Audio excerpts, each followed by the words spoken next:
Welcome to Our Next Existence by Katie and the Chorus. I'm Katie, former technology strategist turned reluctant spiritual medium, and I channel messages from the Chorus, a group of beings just beyond our sensory perceptions who are loving, expansive, and who greatly enjoy sharing their perspective of us. Join us each week as we share and discuss their ideas about humanity's existence, purpose, and future. Concepts you can draw from to accelerate your path, expand your perceptions, and ultimately step into the flow of the universe and your life. Welcome back, everybody. Chorus has had not a lot of patience for thinking lately. They're not an impatient bunch, but they definitely are more quick to point out when I am thinking and not feeling more than ever these days. And I think it's because I've come to a point where I get it. I see it too. So perhaps they were always indicating it this much, but now I'm finally recognizing more frequently what they're pointing out. And the topic we're going to talk about today is definitely one in which you will feel your mind want to think about everything I'm about to say, and that's fine because we honor that. And also, this is another leap into feeling more of what they're saying. Because today we're going to talk about dreams. Now, as they recently pointed out to me, this is an expansive topic, and you are likely here listening to this because you are expanding no matter what point in time you have discovered these podcasts. Therefore, your mind will reflect that expansion. The mind in and of itself is not inherently limited. It was a demonstration, a manifestation of our choice of energetic resonance. Therefore, the thoughts that you will eventually have about this topic are expansive. However, they come after your choice of resonance. So feeling your way into the topic, allowing for those sensations, then precipitates expansive thoughts to match. I went to a candlelight concert with a friend last night. It was a string quartet, and they were playing the best of Bridgerton. I was so excited to be in the presence of live instruments. It's just not an opportunity I get very often, to hear like a group of instruments play together. And as I was sitting there, I was sort of playing with what I was sensing in the room and in the music and et cetera. Chorus and I had been talking about an emotional topic lately, a new human emotion, which might come up in the course of this episode or these next couple. And they pointed out, or reminded me, that as we continue to expand, we will feel more things, meaning more of the full spectrum, more of everything. So as I sat there in the concert, I tried to feel more of the room, more in the music, more in myself, more in my ability to feel things. And it's funny because years ago, I might have thought that awakening was becoming maybe more fine-tuned in what I prefer to feel. And I might not have put as much emphasis on first the ability to feel a whole lot more. Kind of like the theme we've been talking about lately, right? As you expand, you see more of the universe, which means good and bad players, if that's how you define it, or things that you don't prefer. Aspects of you, histories, choices we've all made. We see a lot more of it. And yes, in seeing more of it, we become more clear on our preference. But if we thought the emotions that we feel day to day were quite extraordinary, because they are, then imagine the magnitudes of sensations that you will be able to feel as you go forward. So let's start at the beginning. According to our traditional or mainstream way of thinking, dreams come out of our subconscious.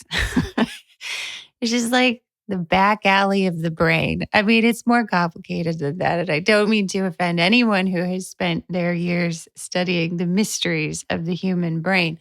But in a simplistic way of saying it, there is like the conscious thinking part of the brain, and then there is like this mysterious storage area that stuff goes into, and then it comes out in a dream.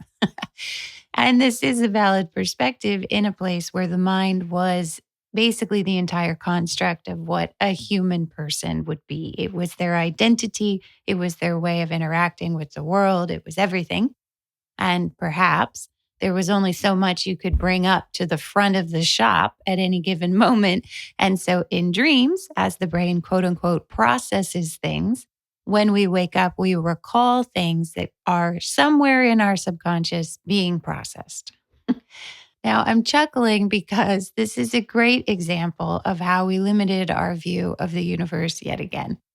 According to the Course's definition of conscious and subconscious from Book 1, essentially the way they look at it is that consciousness is us. And you can narrow yourself, you can expand yourself, you can flex yourself in all sorts of ways across all different kinds of energies.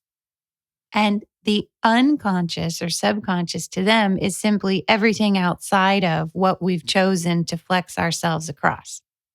So in this case, if we have narrowed ourselves down to a little tiny pinhole, a little tiny hole that we're looking out into the universe through because we're so limited, we see so little about ourselves and everything else and everything that's gone on, then really what's unconscious to them is just everything else outside the pinhole. This definition is very useful when you start to look at the concept of dreams, because if we take our existent human definition of the subconscious as dreams, really what it becomes is sort of a churning on things that are already there. So it's coming through the lens of conscious memory. It's being re-narrowed. Let me give you an example. So let's say you go to sleep and you have a dream about being a child in a landscape that you don't recognize, but there's some people there that look kind of familiar. Something happened that made you very sad.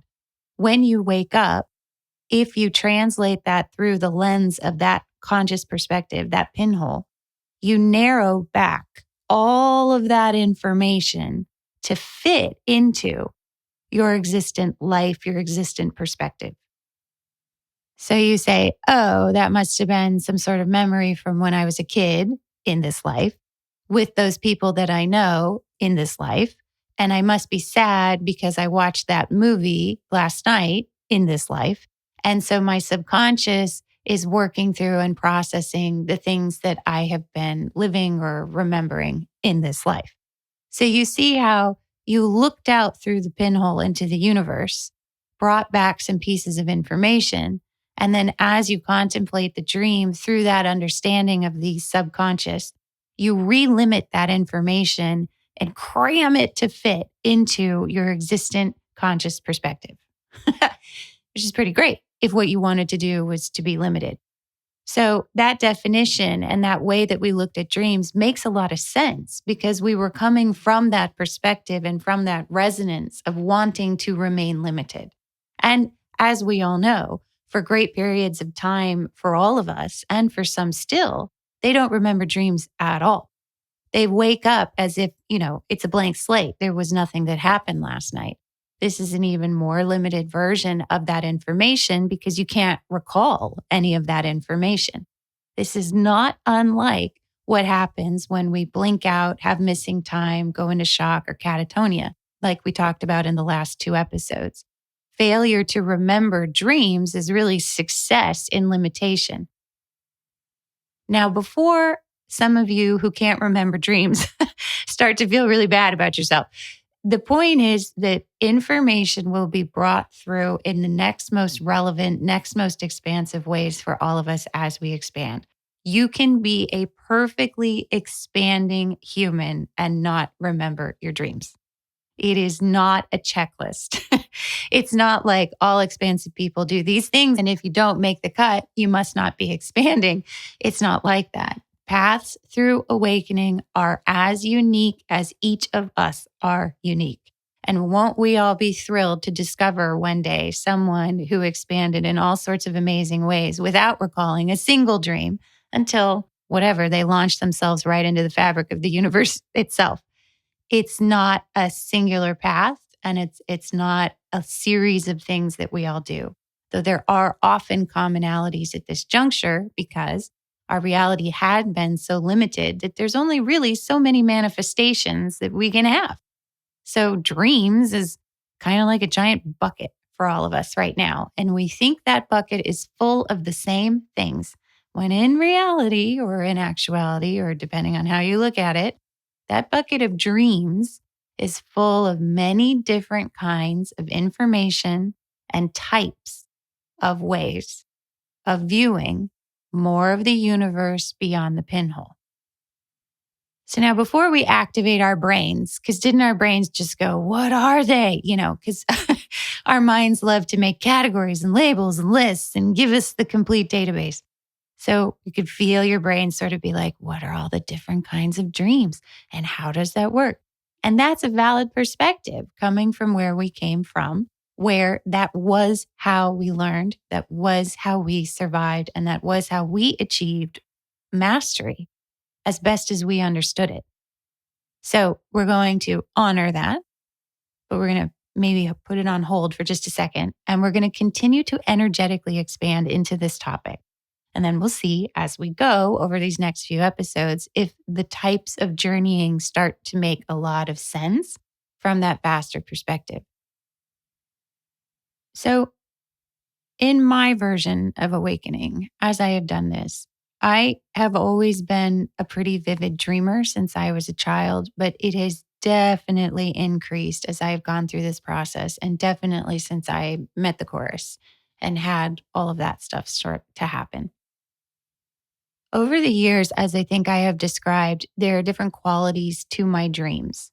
Some of them are very clear, some of them are very lucid, some of them are sort of muddy, some of them have a colorful quality to them, some of them don't. In the last couple of years in particular, especially since working with the AO, my nights, as I think I have described, are as busy or busier than my days. And now in this most recent period, they are absolutely busier than my days. What I might have considered a busy earthbound day before, from this conscious perspective, pales in comparison to what I am recalling having done every night.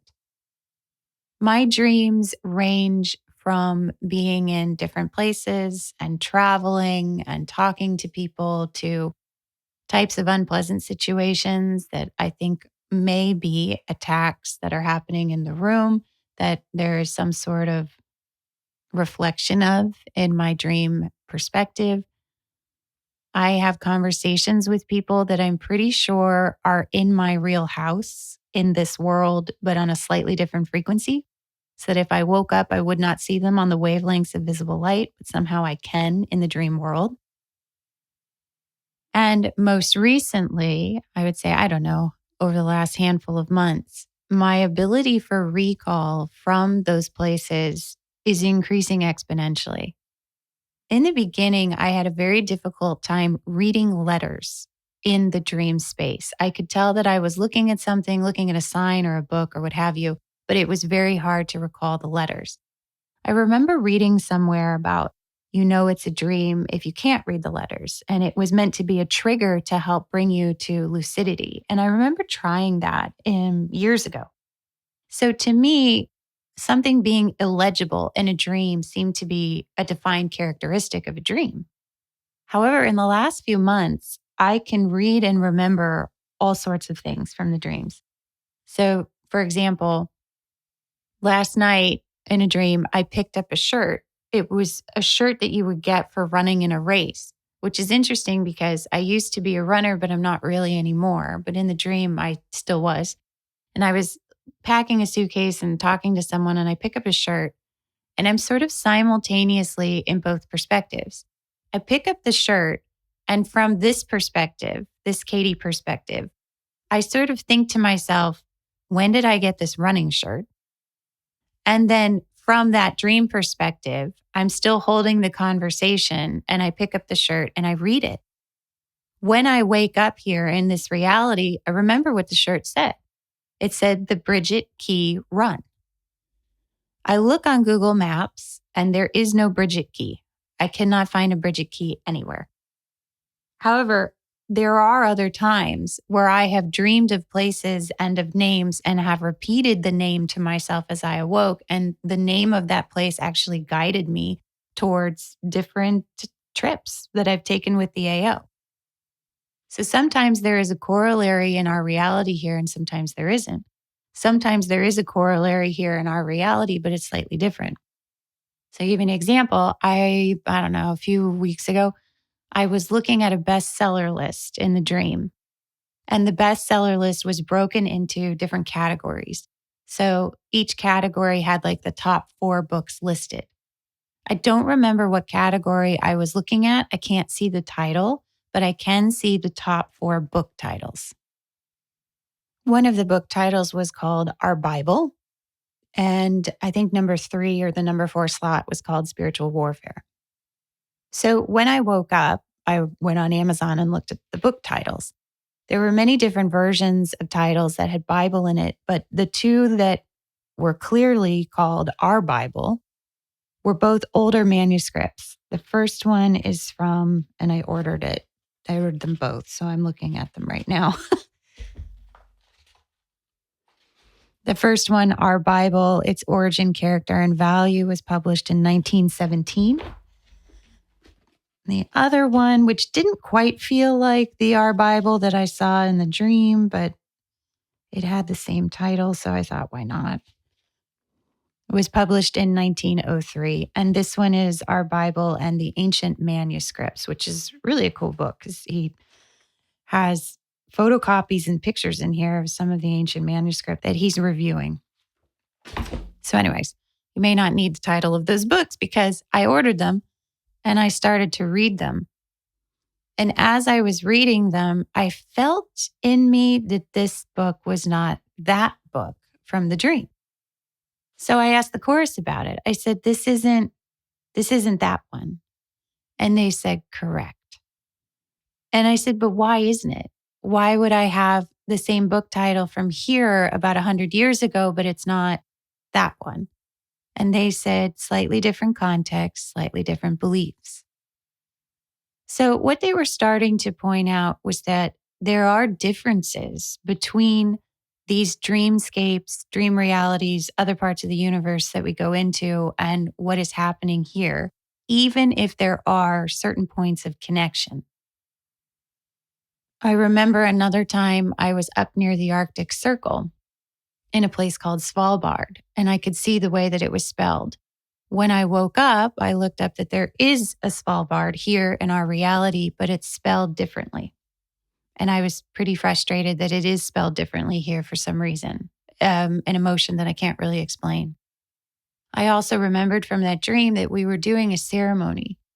There was a village on the water, and I would call it a village because the houses looked made of wood. They looked, I don't know, Middle Ages kind of thing. There were windows and lights in the windows. The streets were not paved. It was not a modern village. It was quite cute. It was beautiful. It was teeming with people. And there was this air of celebration. So people were coming in and out of the restaurants and whatnot. I was upstairs above one of the restaurants with some other people, and someone was showing me, again, a book. And I can still see the pages in my mind, although there is no corollary here in this reality for me to look up on Amazon. But I remember what they were describing to me, and I asked them questions about the origin of the book. Anyways, we go back downstairs and we head down to the waterfront with the crowd, with everyone else. And I realized that we were doing a ceremony of drowned letters. That phrase stuck out to me, and I was repeating it to myself as I woke up. I had never heard this phrase before. A little research the next morning, and I found that drowned letters was a Slavic tradition, seemed to be more popular a few hundred years ago, in which you write a letter to a deceased loved one and then throw it into the water because there was a belief that the water spirits could carry your message to the other side. So over and over again, I have had these very busy nights, brought back pieces of information, and found some sort of corollary in this reality. The degrees to which it correlates to our reality vary. Sometimes there is the place name. Sometimes it's a similar but different place name. Sometimes there is a tradition, but from 100 years ago. Sometimes there is a book, but it's not quite that book. Sometimes there are things I am told or see that make sense to me in the dream and make sense to me when I wake up, but I can't really explain how.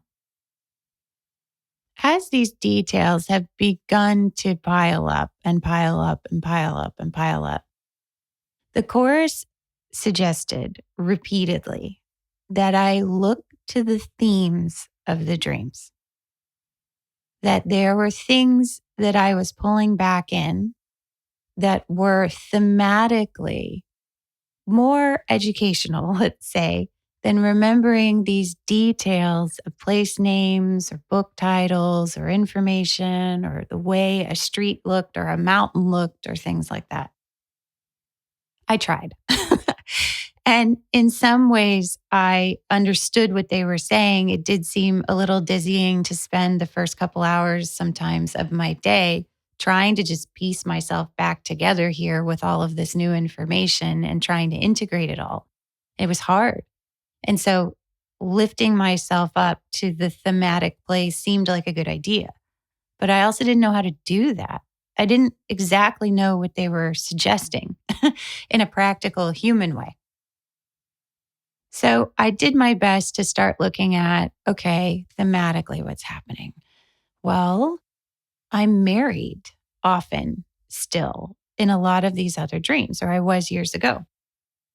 And then as some of these dreamscapes continued, I recognized that I was starting to get divorced in these other dreamscapes. There are a few timelines, I would say, let's just call them timelines for these dreamscapes. There are a few timelines that I have revisited repeatedly over decades, starting from when I was a teenager, I'll say. I recognize the timeline as soon as I get there. It is like this world, but slightly different, and I have made slightly different choices. So in one of them, I never left San Diego, which is where I grew up, and I'm still there living. I got married there too. I do these other things there. Like I'm even tracking my business decisions in this other timeline. I'm like, oh, okay, I'm still doing that there after I wake up here. And one of the things I realized was that there were certain people that kept showing up again over and over and over in different timelines. And one of them is the person that I married here that I am now divorced from here. So trying to think thematically, I thought maybe this is about relationships. Maybe this is about the things I'm learning in a heart way across all these different timelines. And so I recognized that I was getting divorced in more and more of my timelines. Now, this is a little confusing, right? Because given our existing definition of dreams, if I started to dream about getting divorced in other timelines while going through a divorce here, we would say, well, Katie, that's just your subconscious processing your divorce. And that could be. I still honor that perspective. And also, it wasn't until I had come to closure with a lot of the divorce process here and a lot of my feelings about it that it started to sort of ripple through my other dream timelines, and not all of them. There were places in which I was a very different person there, and I would say things and then wake up and be like, damn, that was harsh. Like, I wouldn't say that. And so it is like me, but she's different. She holds different beliefs and she makes different choices in that other timeline. So I started to get confused. It was like, is this the theme I'm looking at? So then I came across another question and I asked the chorus one day, I said, do I channel you in all the other timelines? And they got so happy about this question. And they said, no. Now, this answer took me a step back. I couldn't understand how I had been experiencing all of these very specific sort of correlations between all these places. I felt like I was putting together pieces, and there are these books and these places and these things I know and these trips I go on with the AO, and I'm getting divorced there and I'm getting divorced here and I'm learning a lot about relationships. I thought I was sort of like getting closer to that thematic level of understanding. So it never occurred to me that I would not be channeling them in other dream spaces or timelines or realities, as we're whatever word you want to use. And then when they said that I wasn't, I had a whole different understanding of myself here. Why am I channeling the chorus here and not elsewhere? Especially when, by their own description, they see all of us across these timelines, realities, dimensions. Their love covers all of it because they see us. So anywhere we go, they're there. They love us at a soul level and even beyond a soul level. So why, if I had discovered them years ago now, years and years and years ago, had there not been a single dream in between where I was somehow connected to them in those other places? Why was it only here? Now, to make matters even more confusing, I'm going to throw another log on the fire. Shortly after I asked them this question, and shortly after I realized what they were saying, and really started to become a little bit concerned that this was the only timeline I was channeling them in, because they've been such a force for love in my life, and I know in the lives of others, that then I was a little nervous that there was like a single point of failure kind of happening here. It felt in this vast sea of dreams a little bit tenuous, that there was just one Katie who had found a way to bring through the chorus into the reality. So shortly after I come to this understanding, I have a dream, a very lucid dream, a very in this reality, but not reality dream. And this is where I don't know if this is a category we want to name for the benefit of mind, but there are dreams that I have in which I am in this house, in this world, but in the dreamscape. And in the dream, I wake up in my bed. I go out to the family room or the kitchen area, and there are men there, is all I'll say. I didn't really get a chance to look at them because they brought out a manila folder, like a classic office folder, and they set it on the kitchen counter. And they flipped it open and they basically asked me to look at it or told me to look at it. I'm not really sure, because what happened next took me by surprise in the dream and when I woke up. They started to show me diagrams that I had drawn that was chorus material that I have no memory of ever having drawn here in this reality.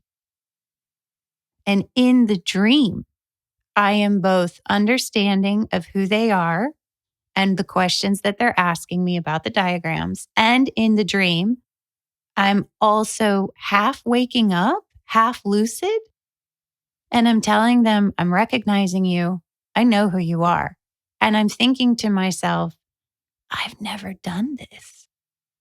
So as I come back to lucidity and I'm waking up now in my bed, I can still see the images of the diagrams that they showed me. And I'm a little bit startled that I have not drawn those here. I have no memory of doing that in this reality. So how do I line up the fact that the chorus says, this is the place where you're channeling out of all the places? And then I have a kind of dream in my house where a group of men show up, plop down a full folder of pages and pages and pages of things that I've drawn and are asking me questions about it. And it's been 30 minutes, so this is a good time to end the episode. Just kidding. I'm going to make this a two-parter, but we'll just put it into two episodes that will release simultaneously. So for those of you who are listening in real time, you don't have to wait a week. Okay, so part 2. What are you feeling? I have just laid down a whole smattering of different things that happen and can happen when we are unconscious and in the dreamscape. I am guessing that you are also recalling different kinds of dreams that you are having or have had. For those who are non-remembering dreamers, you are probably feeling something else. And if I'm doing my job right, there may be a little bit of a growing, like something's starting to become clearer. May not be everyone's feeling that, but some of you may be like, wait a second, this is leading somewhere. I can feel it. And I hope it is. You and me both. I hope it is. But also there is a sensation, right? There is a sensation already right now in this present moment, regardless of what the mind is waiting for. The mind is waiting around for the conclusion, the piece of information, the label, the name, the thing to know how to do when you go to sleep next, right? But isn't there a sensation in this moment as I am telling these stories that feels a certain way? Unfortunately or unfortunately, we don't have a lot of vocabulary for the nuance of our emotional spectrum yet because we're going to expand into that nuance and then name it. So there are probably things that you're feeling that maybe we have a word for, kind of, but there's probably a delicateness or a nuance to the flavors of the sensations that you're having that may defy words. So all I'm asking is to bring it to consciousness, feel what you're feeling, and I'm going to continue. So, as you can imagine, so much was happening in my dreams that a couple of years ago, I started making calendar events that summarized some of these dream experiences. Over the last few months, those summaries had become sort of bullet points because it was kind of exhausting to wake up and then retell an entire night's worth of activities, especially when there was more at night than I did in my day. My bullet points for like a Katie day would be like, drop kid off at school, go record this thing. It was not complicated. But recording or reflecting on some of these activities from the dreams is like, well, first I have to describe how that reality felt like it worked. And then what I knew I was about to go do. And then all my questions related to that, right? It was like a lot. I think logging my dreams helped in the beginning as I was solidifying my ability to recall. But at this point, I wasn't trying to increase my ability to recall because that was already happening. I was trying to make sense of the growing cacophony of all of this stuff that I was bringing back through. So eventually I get to a point of just like bulleting out what felt like to me the thematic thing about the dream. And then other details that also would happen that felt potentially pertinent, potentially that they would connect to this reality, but that I didn't really know. As I mentioned in an episode, I don't know, recently, when I experienced an unpleasant night, they targeted a side of my body that in the previous night's experience had done something relatively extraordinary. And I want to describe this because, first of all, I feel like it's already known to anybody who is going to be a pain in the ass, like my little brothers. So I don't feel like I'm divulging anything now that hasn't already been divulged, but also it's part of a point that the AO and the chorus have made to me recently that I think is important.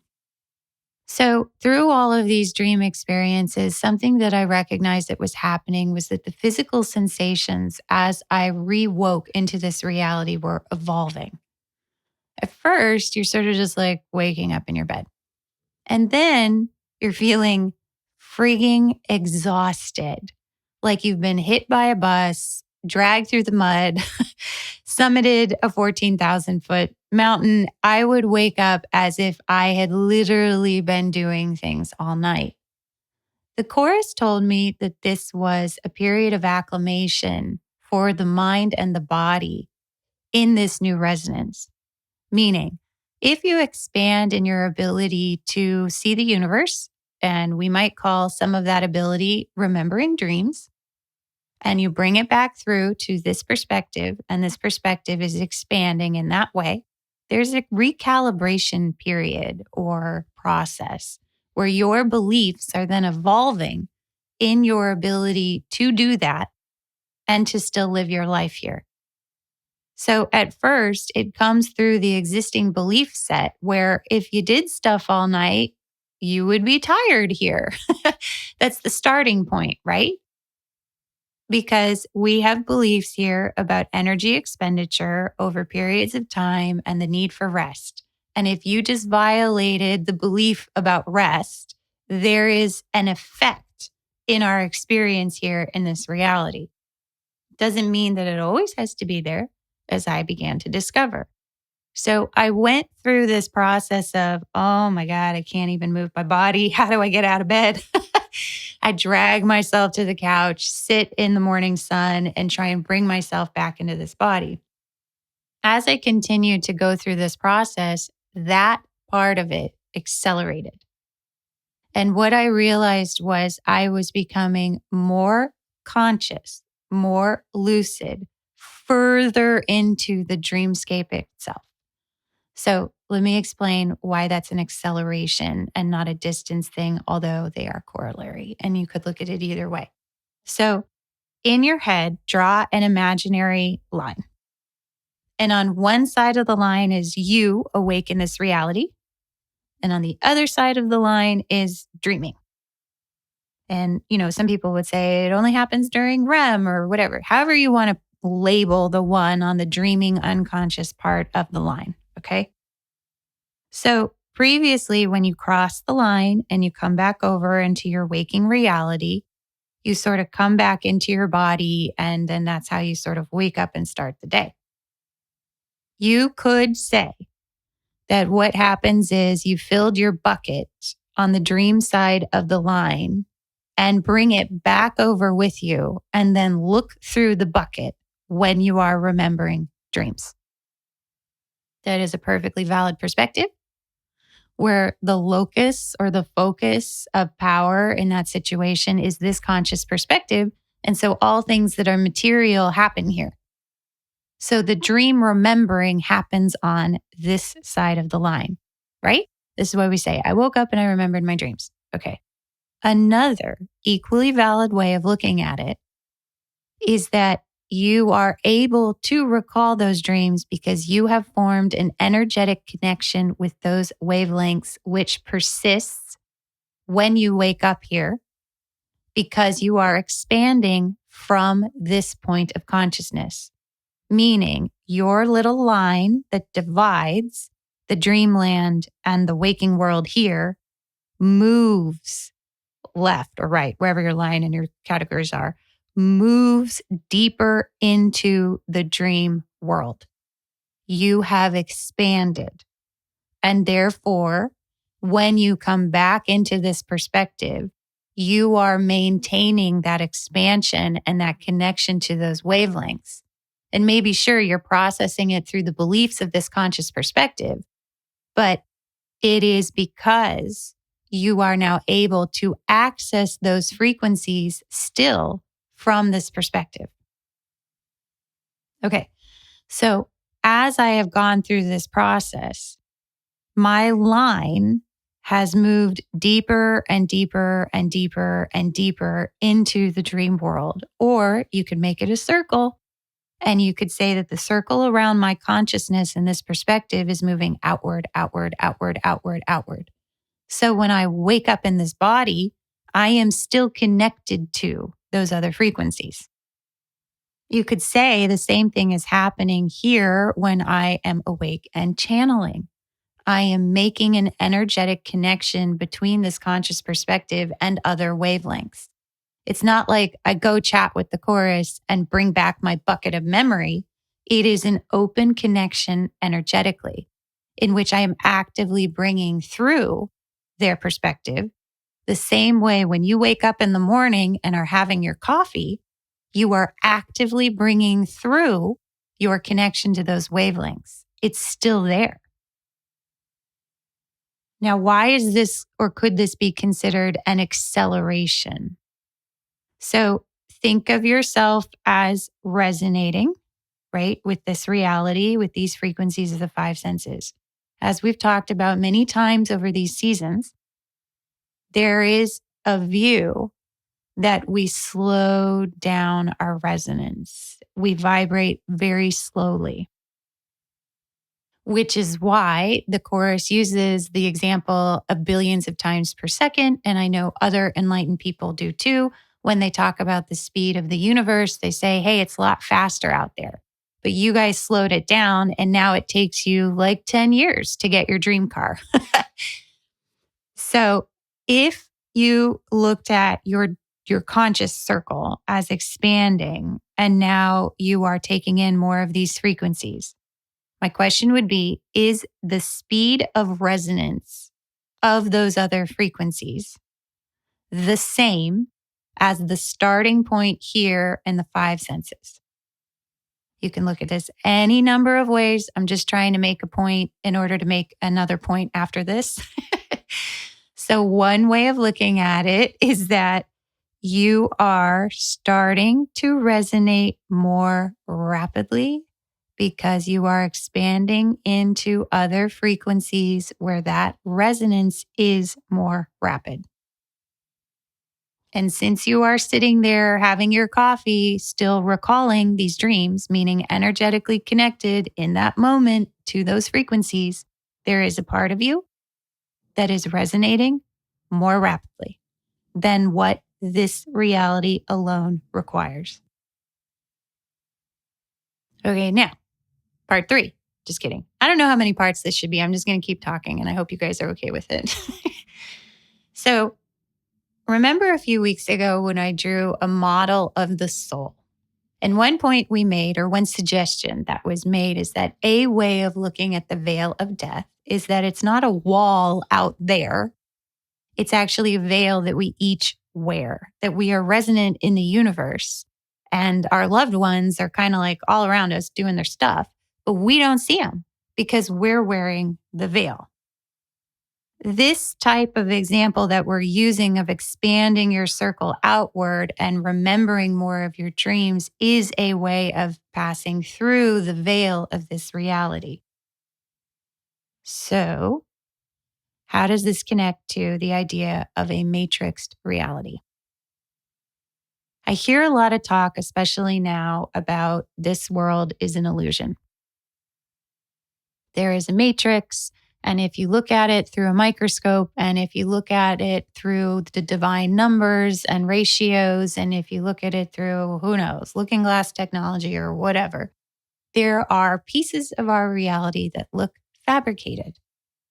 And they follow an interesting pattern of rules, but it is very obvious to some that what exists here has been artificially created. It looks designed. Now, depending on what point of awakening you are at, that information can feel freeing, perhaps. But I find that most of the time, it kind of freaks people out. There is a sensation of being trapped here and not understanding it. There is a fear, perhaps because it extends beyond our furthest belief, which is fine, but also a fear because it feels like everything has been a lie, or everything has been an illusion, or you don't know what to do with it, or doesn't even matter. Puts people into a sort of crisis, especially when they come up against direct examples of the matrix. It can be quite startling. Now, what does the matrix concept have to do with dreams? You could say, well, Katie, my guess would be that as we are dreaming and expanding our circle, we are exiting the matrix. And that is a good way to think of it. But how does that relate to the point the chorus made about looking thematically across all of these zillions of adventures that we are each having in the dreamscape, remembered or not? What does the Matrix have to do with the theme? And now I'd like to tell you a story. It's a story that in the first recording of this entire multi-part adventure of dreams in the Matrix reality that I didn't realize I wasn't telling correctly until I went forward in time, had some more experiences, and then remembered what I am about to tell you. Every time I share a story on this podcast, I reflect on whether or not it's necessary. I'm a very private person, as strange as that sounds, for having a freaking podcast where I talk about everything. But I talk about everything because I'm the human link in a chain of perspectives that I feel is important. And I've spent a lot of time with energetic beings that say that when we give voice to who we are, we free ourselves to be ourselves, but also everyone else who resonates into an awareness of us. It's freedom, it's love, it's allowance to place yourself and your perspective first, ahead of risks, ahead of all the voices that tell you that you're not good enough. It's scarier, and it always has been scarier the closer I get to a new unknown that I'm about to share. And even though I've been doing this for years, today, same as ever, I feel the need to say my usual disclaimer, which is you do not have to believe anything that I am about to say next. And also, I feel a comfort in that it's time that this was said. And also, because the fallout from this experience has already occurred, I don't feel like I am risking much. I feel like I already learned what I needed to learn from this experience, which is perhaps why I can share it. Maybe that's a facet of what we're all going through. You'll tell your story when it's time. And you might be surprised how many of us really needed to hear it.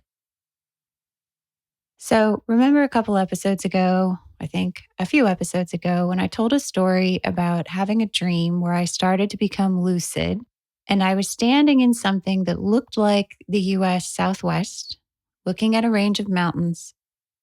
They were asking me for directions to something. And as I started to sort of retract from the dream and return to my body, something was inserted or pierced my right ear and into my right neck.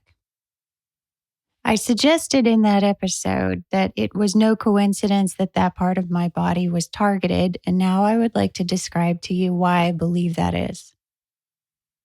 As I've gone through this process of expanding into the dream world, as we've been talking about, and returning into this perspective, I moved from a sort of exhaustion at times into how could I possibly have been doing that all night and not be totally flat out right now, to having some mornings in which it was as normal as brushing my teeth. I wasn't exhausted. It wasn't draining. And maybe I still had mental processing to do for all these things I was remembering and trying to sort out. But my body physically here was no longer taxed. As I started to recognize this, I simultaneously and sort of all mixed into the same time period, recognized more and more nuance that I had in terms of electrical sensations that I experienced as I returned to this waking perspective. Sometimes they were uncomfortable. Sometimes it felt like lightning in my veins. Sometimes it felt like my cells themselves were breaking apart. Other times it was very comfortable and slow and gentle, and it felt like I was just bubbling back up into this reality. Sometimes I came back in so fast, it was like a heat-seeking missile, and I would bounce in my bed. Anyway, suffice it to say, I always felt a transition back into these frequencies in some degree. And those degrees definitely expanded and contracted at times. Sometimes it was very obvious of a return, of a shift that I felt through my whole body. And sometimes it wasn't. The night before the dream that I shared with you, in which the right side of my body was attacked, I was having a different dream in which I was in a very different dreamscape. I was in a house of sorts, we would call it, with a lot of people I knew and some I didn't, and even a family member that I have here in this reality. I was very much involved in the dream, doing the dream things, and I went out onto the street and I was walking with a family member. And as I'm moving through the dream, a transparent sort of figure came up and tackled me. In the dream, I could barely see his outline. It was like something that was displacing everything around it. It was the figure of a man, is the best I'll say. And as he tried to grab my ankle and hold on to me, the dream sort of erupts into chaos. We are startled. We are scared. My family member starts to run. Other people are seeing that this is happening. Somehow, however, I get the sense that this person needs to communicate something to me. It feels extremely urgent. And I understand that because of a difference in frequency, a difference in distance somehow, either he can't speak in that reality or we can't hear him in that reality. So I ask him, almost as if I half understand, a yes or no question. And the question was, did the timeline change? Yes or no? He nods vigorously, yes. And I wake up so fast into this timeline that I am practically in both simultaneously. And it felt like the right side of my body did not totally return. I felt the electrical sensations on the left side, perhaps as the left side of my body started to re-resonate here. But the right side felt like it was still, frankly, reaching through the veil to whatever other place I had just come from. It actually took, I don't know, quite a lot of time that morning for me to feel like my right side of my body was here. As strange as that sounds. It was here. I could see it. I could move it, but I felt like I was simultaneously sensing something very different. And then the very next night, I became lucid in a dream where a group of people were trying to get information out of me. And there was a very painful, piercing sensation on the right side of my body as I came back. I don't know what to tell you. I don't know if the piercing sensation was because of a schism, was because they were trying to hurt me, because I don't know. I have theories. I know they were messing around in some kind of way. I know they had motives that seem well reasoned to them. I know I was maybe a pincushion, we'll say. But beyond that, I'm missing the rest of the context. And at that time, as you know from the previous episode, I woke up so angry and so irritated that that day was the last day that I logged a dream. The dreams continued for the next couple weeks.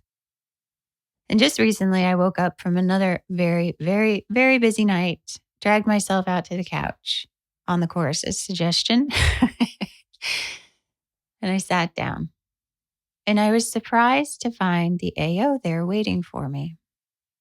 I was pretty despondent, I'll say.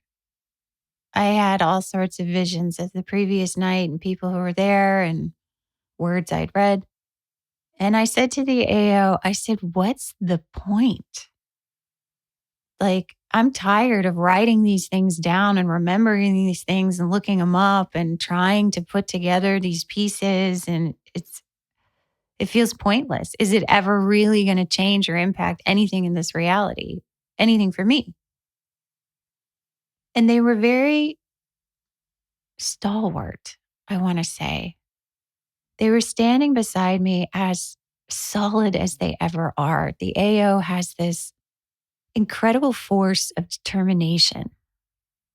Everything is an opportunity. Everything is a battle worth fighting. Everything is a warrior's path. Everything is worthwhile. They don't argue with any of it. They don't try and take it away. Similar to the chorus, they don't take issue with suffering, but theirs is a force. So I felt their force of this is the way, if we're going to say it like that.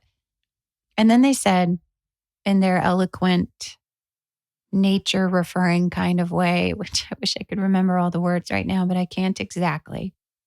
They said, it feels this way because you are trying to fit all of that into this.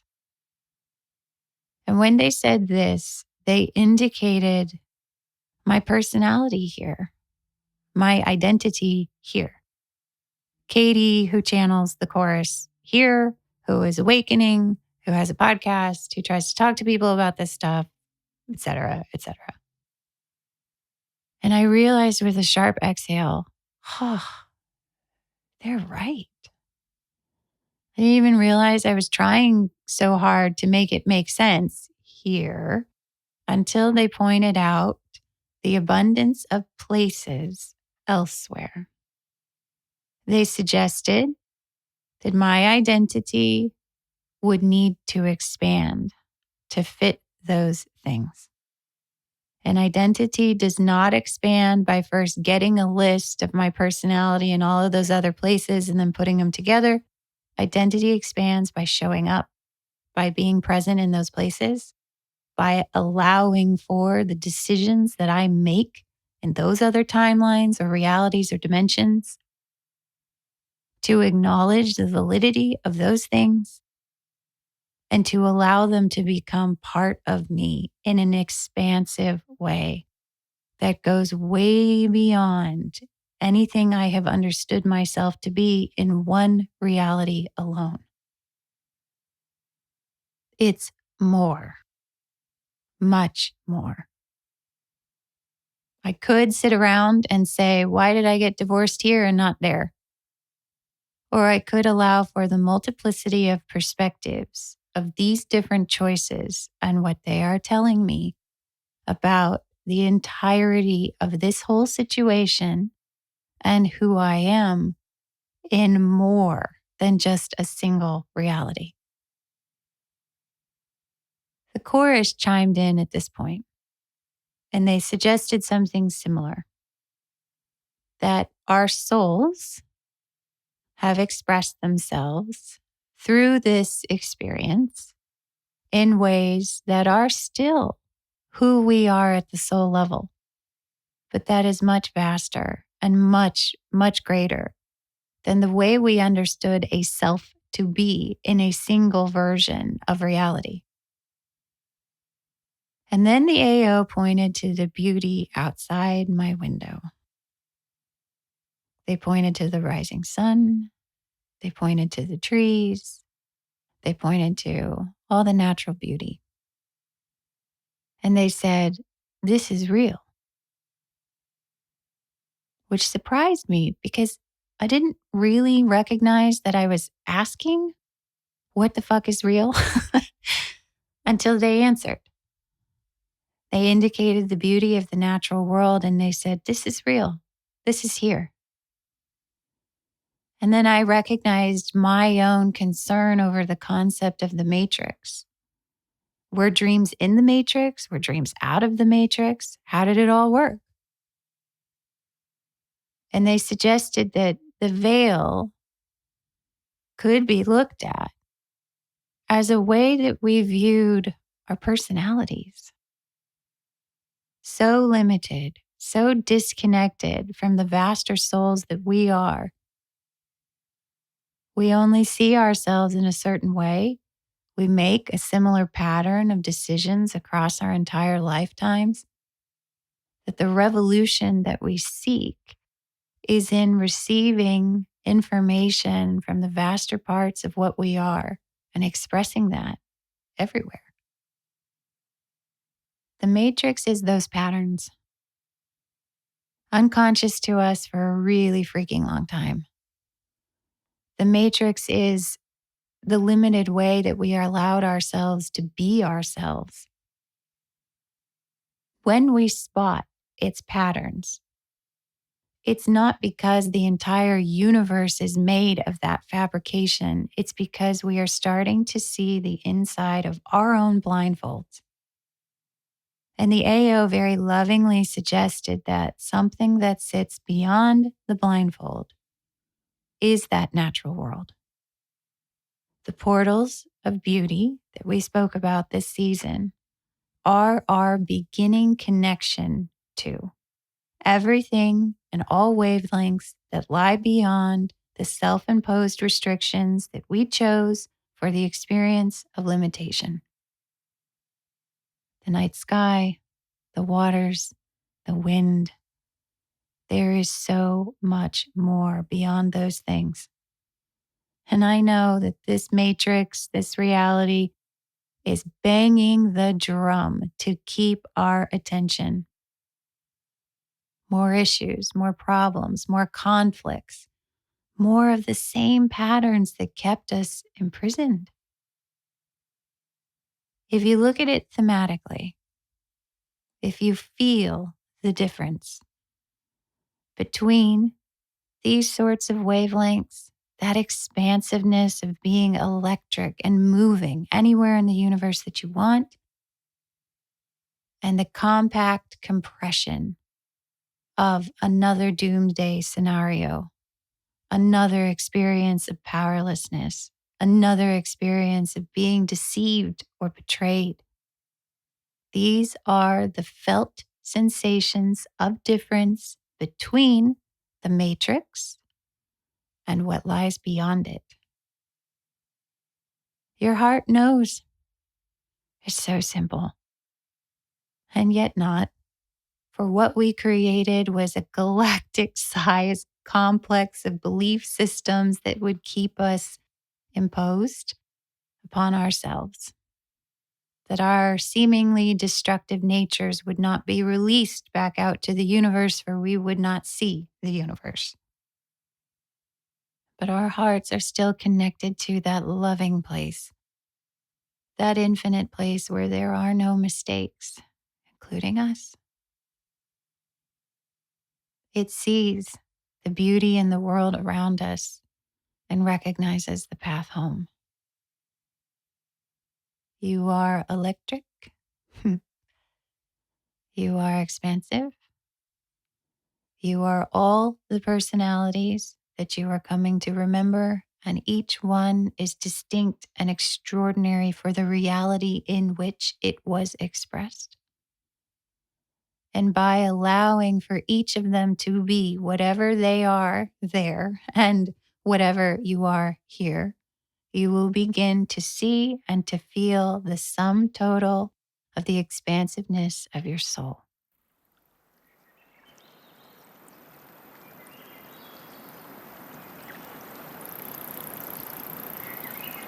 It is looking through that pinhole with the eyes of expansive love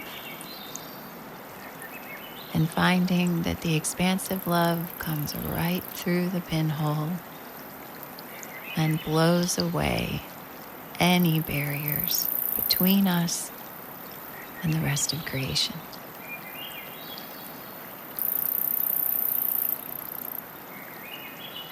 We love you infinitely.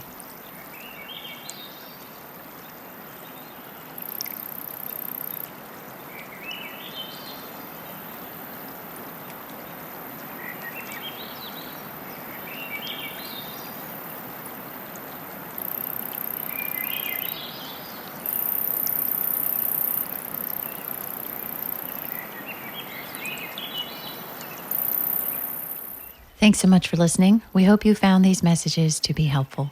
May they accelerate you on your path wherever you'd like it to go. For more information on the books which correspond to these podcast seasons, our podcast, live events, or how to get in touch with us, visit katieandthechorus.com. Thanks again. See you next time.